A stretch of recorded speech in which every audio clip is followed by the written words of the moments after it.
이미 주신 것의 가치를 발견하고 감사하라, 이런 제목으로 하나님 말씀을 나누겠습니다. 이 척 스미스라는 분은 태어나면서부터 척추에 장애가 있어서 평생토록 휠체어를 타고 생활을 했습니다. 그런데 장애인답지 않게 아주 활기차고 생기있게 그렇게 인생을 사셨어요.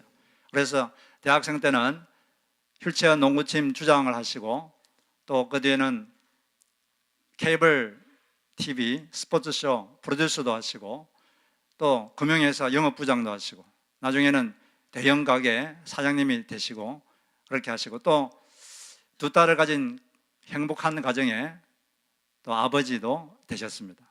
그분이 어떻게 이렇게 장애인답지 않게 활기 있게, 생기 있게 이렇게 살 수 있었느냐?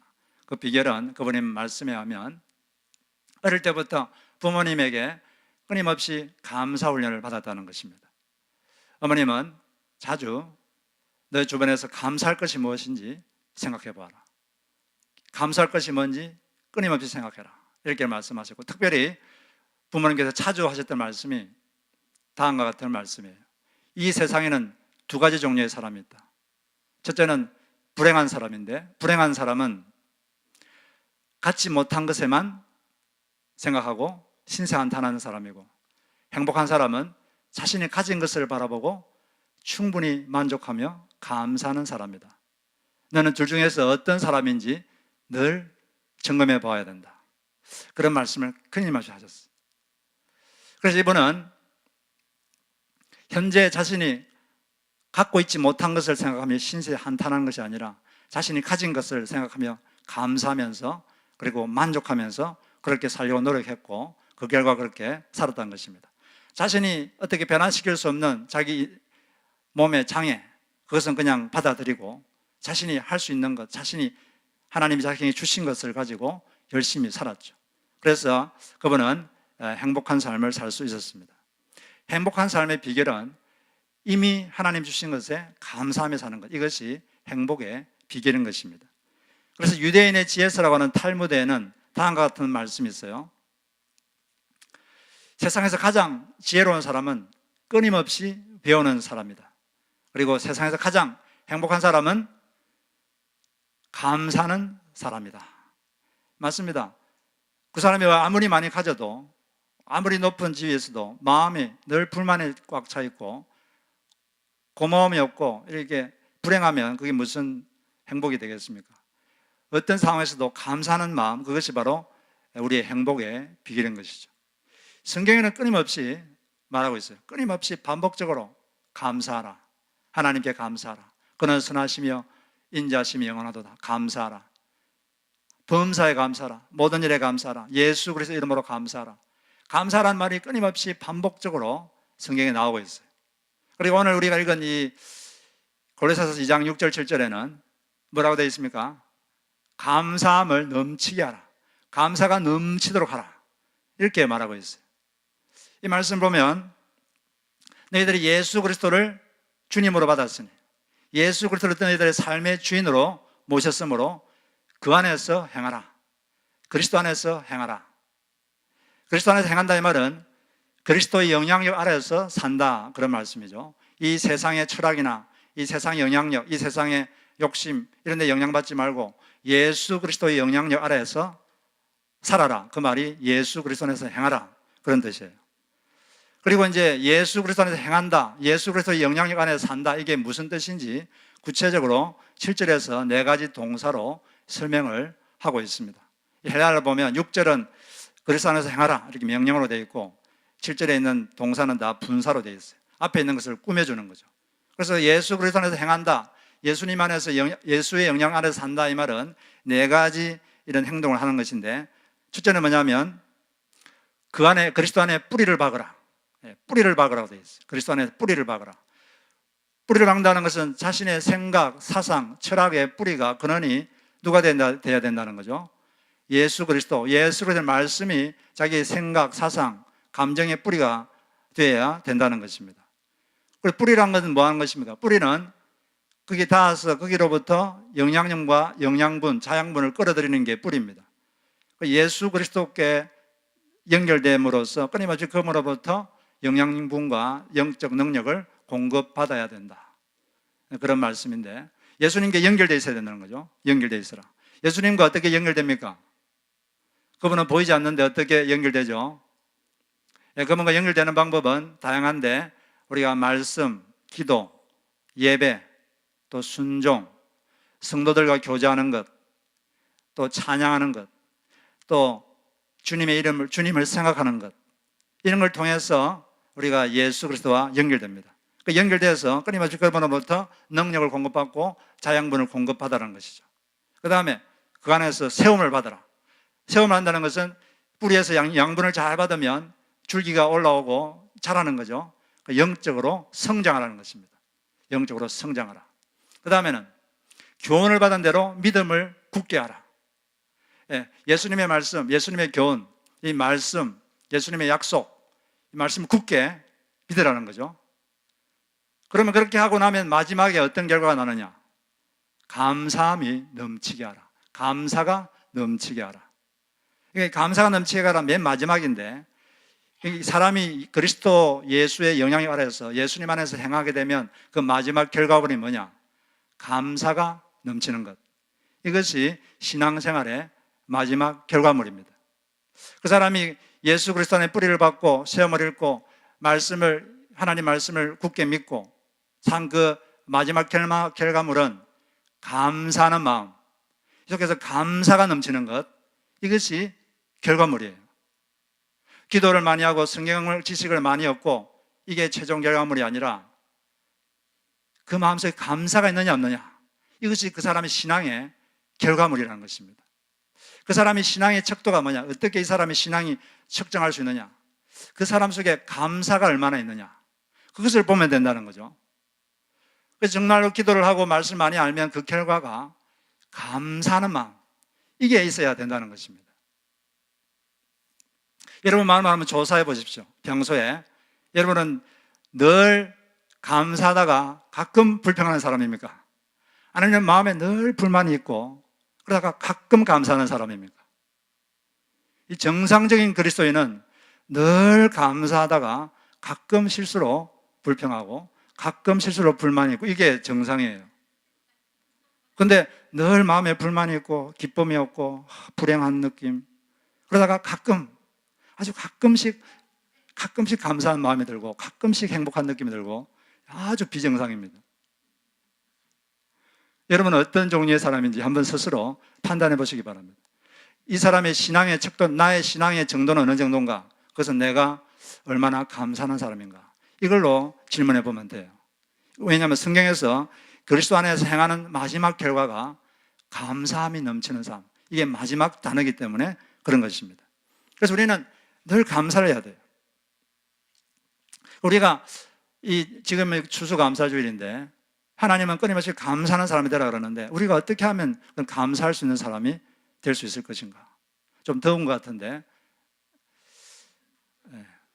어떤 사람이 어떻게 하면 감사를 할 수 있는 사람이 될 것인가? 그걸 우리가 한번 생각해 보겠습니다. 오늘 3가지 정도 태도를 우리 생각해 보겠는데, 먼저 첫째는 주시지 않은 것 때문에 한탄하지 말고 이미 주신 것에 만족하고 감사하는 것이 핵심인 것입니다. 주시지 않은 것 때문에 한탄하지 말고 이미 주신 것에 만족하고 감사하라. 따라해 보겠습니다. 주시지 않는 것 때문에 한탄하지 말고 이미 주신 것에 만족하고 감사하라. 감사하는 삶의 가장 핵심적인 태도는 이미 주신 것에 감사하는 거예요.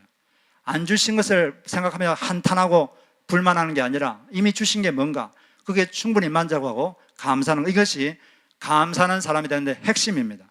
이게 안 되면 그 사람은 절대로 감사하는 사람이 될 수가 없어요. 우리는 이미 주신 것에 집중할 수 있어야 돼요. 안 주신 것, 없는 것, 안 가진 것에 집중하는 것이 아니라 이미 가지고 있는 것, 주신 것에 감사하고 그게 만족할 줄 알아야 돼요. 그 가치를 알고 만족할 수 있어야 되는 것입니다. 이 하나님께서 성경에서 감사라고 말씀하실 때는 바로 지금 현재 내가 너에게 준 것, 그것을 보고 감사하라, 그런 뜻이 대부분인 것입니다. 그래서 시편 100편 4편에도 이렇게 말하고 있죠. 감사함으로 그 문에 들어가며 찬송함으로 그의 궁정에 들어가서 그에게 감사하며 그의 이름을 송축할지어다. 시편 50편 14절은 감사로 하나님께 제사를 드리며 지존하신 이에게 너의 서원을 갚으며 환난 날에 나를 부르라. 감사하는 마음을 제물로 드려라. 이렇게 끊임없이 말씀하고 있습니다. 여러분에게 이미 하나님 주신 것, 이미 주신 가족, 이미 주신 배우자, 이미 주신 교회, 이미 주신 직장, 이미 주신 환경의 가치를 알고 거기에 감사하시기 바랍니다. 남편이 얼마나 더 부러우면 내가 그때부터 감사하겠다. 그게 아닙니다. 아이들이 성적이 얼마나 더 오르면 그때부터 감사하겠다. 그것도 아닙니다.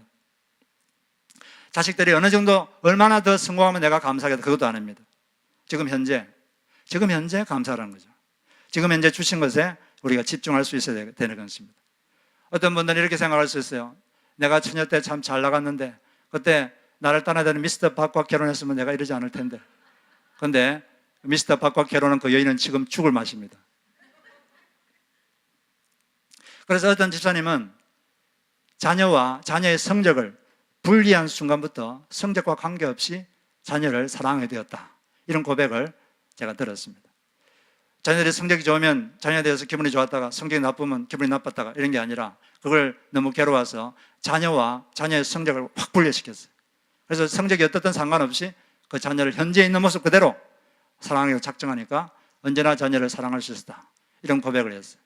또 남편과 살면서 남편에 대해 불만이 생기고 불평이 생겼는데 어느 날 남편과 남편의 수입을 분리시켰어요. 수입이 적든 많든 상관없이 남편을 현재 있는 모습 그대로 사랑하기로 작정했습니다. 분리시키는 순간 남편의 수입이나 상관없이 남편을 그대로 받아들일 수 있었다. 이런 고백을 했습니다.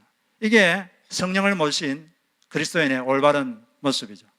그 사람과 그 사람의 환경, 그 사람이 얼마나 성취했느냐, 그것과 상관없이 그 사람과 그 사람의 성취, 이걸 분리시켜야 돼요. 그리고 그 사람의 있는 모습 그대로를 받아들이는 것, 있는 모습 그대로 받아들이고 감사하는 것, 있는 모습 그대로 사랑하는 것, 이것이 성경에서 끊임없이 요구하고 있는 그 사랑의 특징입니다. 그런데 끊임없이 사람과 그 사람의 성취, 그 사람의 이룬 것, 그걸 계속 연결시켜서 하다 보면 우리는 성경적인 사랑을 할 수가 없는 것입니다. 자녀 때문에 힘들었던 어떤 분은 자녀가 사고 나서 죽을 뻔했는데 살았어요. 그때부터는 자녀가 살아있는 것 자체만 봐도 감사하다. 이런 고백을 할 수 있었습니다. 지금이 감사가 안 되면 만약 지금 있는 것이 없어지면 어떨까? 한번 그렇게 생각해 보고 없어지진 않았구나. 지금 있구나. 이렇게 생각하고 여러분 감사를 하시기를 바랍니다. 근데 이미 주신 것에 우리가 감사를 못하고 가치를 못 깨달을 때 하나님은 그 가치를 발견하게 해주십니다. 우리 하나님께 하나님이 이미 제게 주신 것, 이 가치를 좀 알게 해주십시오. 이렇게 기도하면 하나님께서 그걸 깨닫게 해주세요. 갑자기 발견하게 해주십니다. 그런 면에서 감사란 것은 주어지는 게 아니라 감사란 것은 발견하는 거예요. 깨닫는 것입니다. 이렇게 기도하십시오. 하나님, 주님께서 제게 이미 주신 것, 이것의 가치를 알고 감사하게 해주십시오. 더 나은 미래를 너무 짝사랑하느라고 현재를 불만으로 지내는 어리석음을 제게서 제거해 주십시오. 이렇게 기도할 때 하나님께서는 지금 여러분이 갖고 있는 것, 거기에 대한 가치를 깨닫게 하시고 감사할 수 있게 하시고 만족할 수 있도록 해 주실 것입니다. 그래서 감사란 것은 주어지는 게 아니라 발견되는 것이고 깨닫는 것입니다. 고린도서 12장에 보면 바울은 현재 자신의 몸의 약함 때문에 아주 힘들었어요. 사역하는데도 방해가 있었습니다. 그래서 하나님께 그 몸의 가시, 몸의 질병을 좀 제거해 달라고 하나님께 간절히 3번 기도했습니다. 새벽은 완전수죠. 자신이 할 수 있을 만큼 간절히 기도했어요. 그런데 주님께서 그때 응답하셨습니다. 현재 너에게 이미 준 나의 은혜가 너에게 충분하다. 그 음성이 들리자 그의 시각이 확 바뀌었습니다. 시각이 확 바뀌었어요. 자신의 약함이 하나님의 능력이 머물게 하는 도구구나. 그걸 깨닫고 그때부터 자신의 연약함에 대해서 감사하기 시작하고 그렇게 한 거죠. 자기 이미 있었지만은 하나님께서 눈을 확 열어주니까 이미 있었던 것을 발견하게 된 거죠. 그래서 그 감사를 발견하고 그는 깨닫게 된 것입니다. 며칠 전에 제가 새벽에 눈을 번쩍 뜨고 일어났는데 갑자기 제 입에서 이런 기도가 나왔습니다. 하나님, 현재 감사합니다. 하나님, 현재 감사합니다. 이 기도가 제 입에서 나왔어요. 그리고 현재 하나님이 이미 내게 주신 것이 뭔가 이걸 생각해 봤습니다. 현재 이미 옆에 계신 성도님들, 그분들을 생각하면서 감사하고, 또 현재 있는 가족들, 그리고 현재 뭐 좀 비슬거리긴 하지만 병 없이 이렇게 살아가는 이 건강, 그리고 이미 주신 구원, 이런 걸 떠올리면서 감사를 드렸습니다. 그래서 주님 현재 감사합니다, 이걸 고백하니까 마음으로부터 아주 깊은 감동과 감사가 흘러 넘쳤습니다. 여러분들도 더 나은 미래를 너무 짝사랑하지 마시고 현재에 감사하시기 바랍니다. 한국 사람들은 다른 민족보다 상향의식이 아주 큽니다. 상향의식이 뭡니까? 지금보다 더 나아지려는 욕구, 이게 한국 민족은 아주 강해요. 지금보다 더 잘 살아야겠다, 지금보다 더 나아져야겠다, 이런 욕구가 아주 강한 민족입니다. 다른 민족과 비교해보면 그 상향 욕구가 엄청나게 강해요. 그런데 다른 민족을 보면, 여기 우리가 LA에 살다 보면 다른 민족을 보면 모든 민족이 다 그런 게 아닙니다. 어떤 민족들은 그 현재를 즐기는 것, 이게 그냥 그게 다 만족하고 사는 민족들도, 그런 민족성을 가진 사람들도 많아요. 그런데 한국 사람들은 이 상향 욕구가 강합니다. 사실 그런 상향 욕구 때문에 한국이 급격하게 발전한 그런 면도 있죠. 그런 더 잘 되고자 하는 마음이 있기 때문에 발전하고 싶고 더 잘 되고 싶고 그런 긍정적인 모습이 있습니다. 그런데 동시에 그런 긍정적인 모습도 있는데 부작용도 크죠.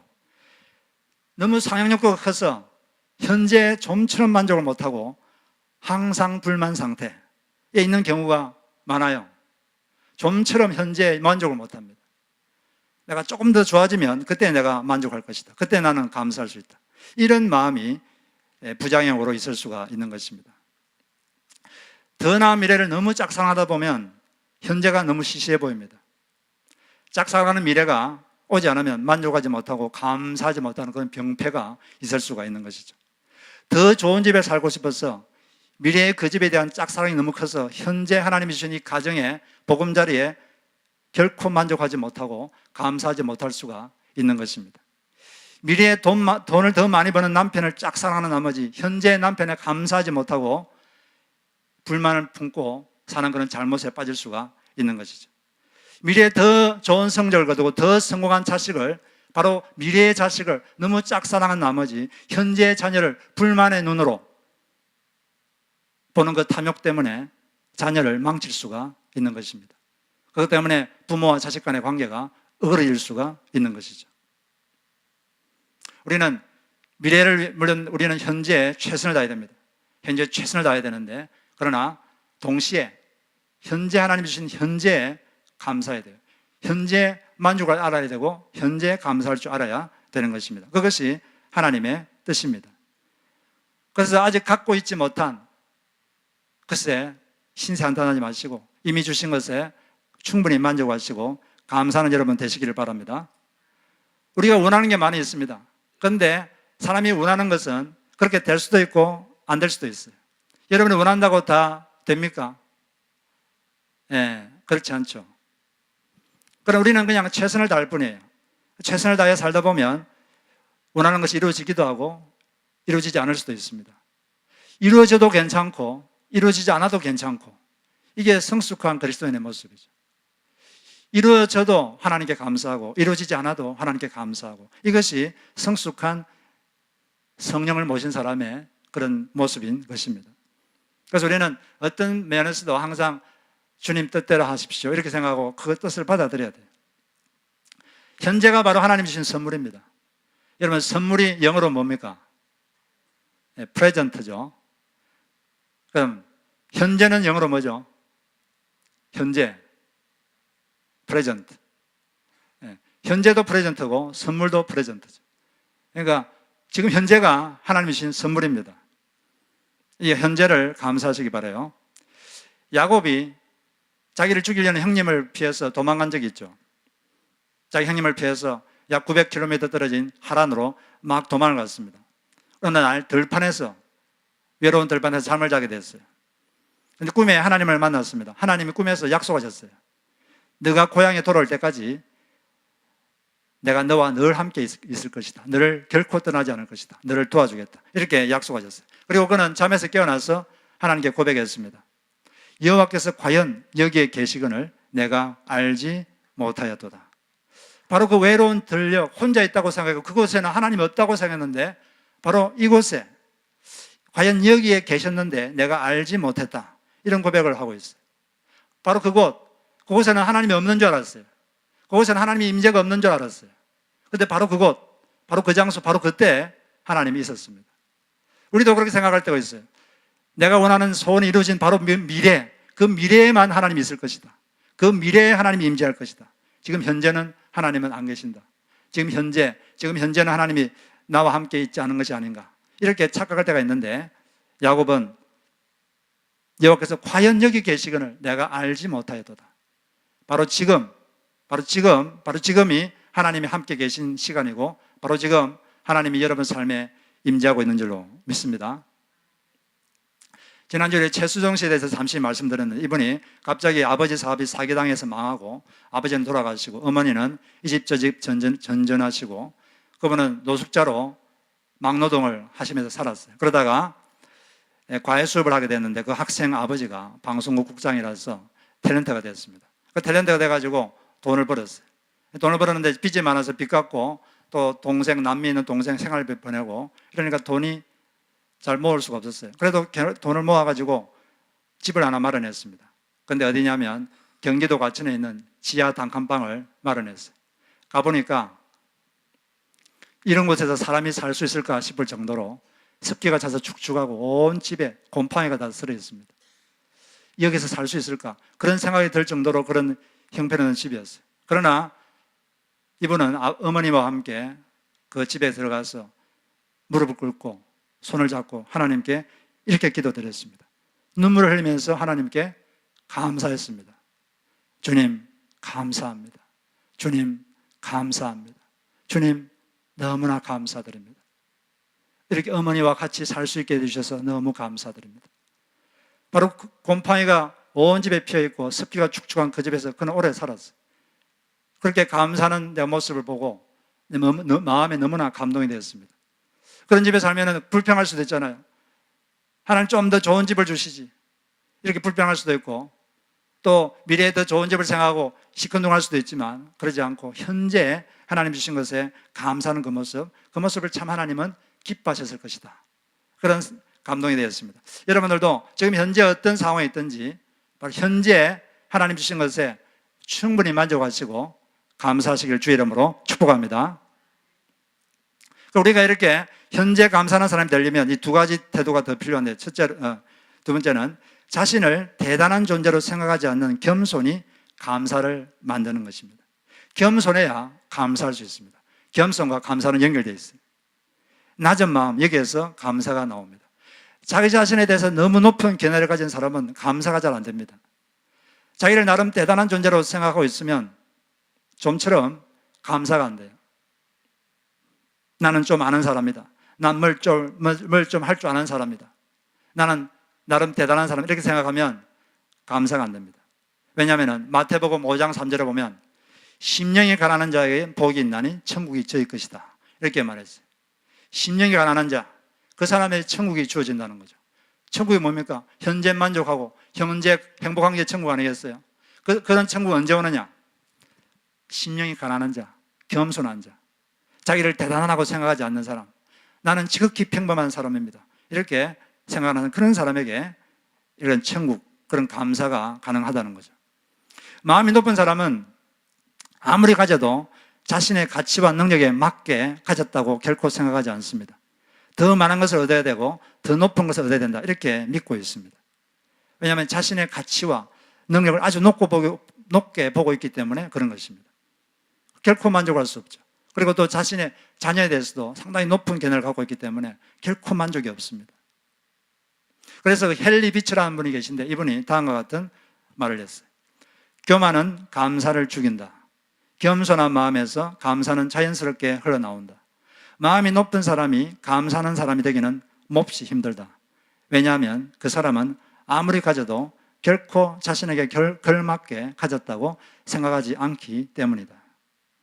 겸손한 사람이 감사할 수 있습니다. 겸손한 사람은 이것도 가분합니다. 감사합니다. 이것도 가분합니다. 감사합니다. 이렇게 말해요.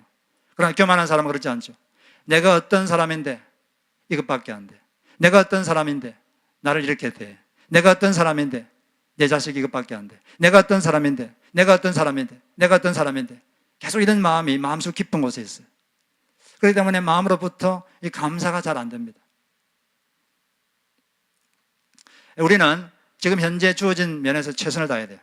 그리고 그런 가운데서 주어지는 것에 대해서는 감사로 해야 되는 것입니다. 그것이 하나님의 뜻인 것입니다. 우리는 하나님 앞에서 자신을 낮은 존재로, 하나님, 저는 용서받은 죄인에 불과합니다. 저는 당신 앞에 티끌에 불과합니다. 이런 마음으로 하나님, 이것도 과분합니다. 감사합니다. 이런 자세로 사시기를 바랍니다. 하나님, 저는 지극히 평범한 사람입니다. 이것도 과분합니다. 감사합니다. 이런 자세로 살 때 하나님께서 여러분에게 더 많은 은총이 부어질 줄로 믿습니다. 그리고 세 번째로 어떤 태도를 가져야 우리가 감사할 수 있느냐? 일상에서 감사해야 될 이유를 발견해내야 감사할 수 있습니다. 한번 다시 따라해 봅시다. 일상에서 감사해야 될 이유를 발견하라. 어떤 상황에서도 감사할 이유를 우리는 발견해야 돼요. 노력해서. 감사는 주어지는 게 아니라 발견하는 것입니다. 현재 내게 주어진 상황에서 발견하는 거예요. 깨닫는 거예요. 그러니까 이 감사는 이유를 자꾸 이렇게 발견해내야 돼요. 그래야 누려야 되는 것입니다. 예수님께서도 예수님의 삶을 보면 감사할 이유를 발견하는 모습을 볼 수가 있는데, 한 번은 마태복음 11장에 보면 그분이 자신이 아주 기적을 많이 행한 도시들이 회개하지 않는 걸 보고 거기에 대해 책망을 합니다. 특별히 가버나움이라는 지역에서 아주 많은 기적을 행했는데 이 가버나움 사람들이 회개하지 않아요. 그래서 11장 23절에 보면 화가 화 있을진저 너 가버나움 사람들아, 너가 하늘에까지 높아지겠느냐, 지옥에까지 떨어지리라. 너의 가버나움에서 행한 기적들을 소돔에서 행했더라면 그는 오늘까지 남아 있었을 것이다. 이 가버나움 사람들이 교만했기 때문에 회개하지 못하고 그런 모습을 보고 주님께서 책망하셨어요. 그런데 책망만 하신 게 아니라 바로 뒤이어서 예수님께서 감사 기도를 드립니다. 뭐라고 감사하냐면 25절에 보니까 하늘과 천지의 주제시여 이것을 스스로 지혜롭고 슬기 있다고 여기는 사람에게는 감추시고 어린아이 같은 마음을 가진 자들에게는 드러내심을 감사하나이다. 이렇게 된 것이 아버지의 뜻이니이다. 그는 이렇게 회개하지 않는 가버나움 사람들을 보고 책망했을 뿐 아니라 거기서 감사할 이유를 발견했어요. 거기서 하나님의 뜻을 발견한 것입니다. 아, 하나님의 뜻은 교만한 사람, 마음이 높은 사람에게는 하나님의 진리를 가르쳐주지 않는 거구나. 어린애같이 겸손한 사람들에게 하나님의 것을 가르쳐주는 것이구나. 이걸 깨달았어요. 그런 깨달음에 대해서 하나님께 감사드리는 겁니다. 이것이 하나님의 뜻입니다. 이렇게 하고 그분의 깨달음을 주신 것에 대해서 감사를 드리는 것입니다. 그런 상황에서도 감사의 이유를 발견해서 감사를 드리고 있는 것이죠. 저희들이 지금 시범 목장을 하고 있는데 이 시범 목장에서 나눔의 시간이 있는데 그때 주로 나누는 것이 일주일 동안 살면서 감사한 것 한 가지씩 나눠봅시다. 이런 질문을 하고 서로 나누는 시간을 가집니다. 그런데 감사할 것을 나누라 이러면은 착각을 해가지고 아주 좋았던 일, 자신이 소원 성취한 일 그런 것만 나누라고 착각을 하는 경우가 있어요. 좋은 일, 소원 성취한 그것만 나누라는 게 아니라 힘든 가운데서도 어려운 가운데서도 거기에서 감사할 이유를 끄집어내라고 그런 질문을 하는 거예요. 그 어려운 가운데서도 그때 하나님께 감사할 이유가 있지 않은가 그걸 생각을 해보라는 거죠. 그렇게 할 때 사람은 감사하는 사람이 됩니다. 감사는 발견하는 거예요. 저절로 주어지는 게 아닙니다. 생각하지 않으면 감사가 안 돼요. 지금 이 순간에도 도저히 감사할 수 없지만 내가 감사할 이유가 뭐가 있는가 생각하면 성령님께서 이유를 주십니다. 그걸 가지고 계속 감사를 하다 보면 이제 진짜로 생각이 바뀌어요. 진짜 마음속에 감사한 이유가 생기는 것입니다. 하나님은 감사하는 자에게 하나님 나의 구원을 베풀리라. 시편 50편 23절에서 말씀하셨죠. 감사하는 자에게 하나님의 구원, 초자연적인 하나님의 능력이 감사하는 자에게 임하는 것입니다. 우리가 마음이 아프고 몸이 병들었을 때도 감사할 때 하나님이 거기에다가 하나님의 은혜를 부어주셔서 초자연적인 하나님의 능력이 그 가운데 임하게 되는 것입니다. 어떤 상황에서도 감사할 이유가 없는지 생각하시고 감사를 하시는 여러분 되시기를 바랍니다. 어떤 아주 유능한 직장인이 있었어요. 아주 유능해서 이 사람의 아이디어를 냈는데 이게 아이디어가 채택돼서 그 회사에 많은 이익을 줬습니다. 그런데 그 사람의 직속 상사가 이 사람 아주 못마땅하게 생각했어요. 지나가면서 쥐새끼 이런 말도 하면서 지나가고 상당히 모욕적이고 야비하게 되었어요. 나중에 이유를 알고 보니까 부하의 아이디어로 회사가 이익을 냈다면 그 대가로 주어진 성과금을 자기도 좀 나누어 가져야 된다고 생각했는데 그러지 못하니까 화가 난 것이었습니다. 그렇기 때문에 하여튼 이 사람은 되게 화가 났어요. 어떻게 해야 될지 몰라서 상담을 요청했습니다. 그래서 전문 상담가가 다음과 같이 말했어요. 가장 중요한 것은 그런 사람을 만났을 때 절대로 도망칠 궁리를 해서는 안 됩니다. 회사를 떠날 생각을 하지 말라는 것입니다. 다른 회사에 가도 그런 사람이 꼭 있습니다. 피해봐야 소용이 없습니다. 대신에 그 사람에게서 감사할 이유를 찾아내십시오. 그렇게 말하는 거예요.